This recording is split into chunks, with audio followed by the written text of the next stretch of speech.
everybody, it's Amanda, and I'm going to show you my version of a jalapeno popper that's not fried because it's fun, it's family friendly, and it's easy AF.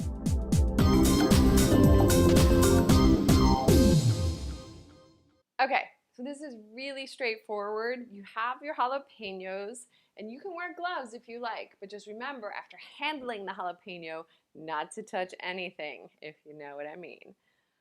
Take off the top, split it right down the middle, and get those seeds out of there. I usually just use my hand. If you want to use a spoon, you can. Whatever you're more comfortable with. Put those seeds right into the garbage. I'm just going to put them right here for now. I'm just going to show you one half because you're just going to do this with all of your jalapenos and your bacon. I'm going to season the jalapeno because this is really your only opportunity to give it some salt aside from the bacon.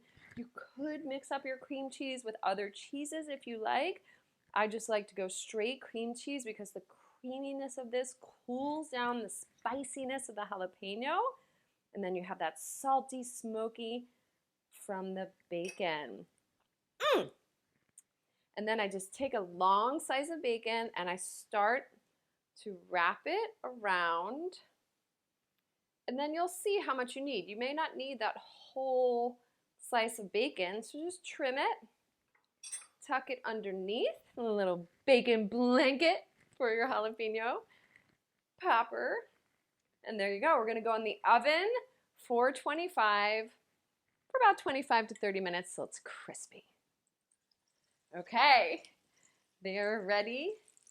They are sizzling. I don't know if you can hear them, but they look beautiful. They're crispy on the outside, creamy on the inside. The jalapenos are cooked through.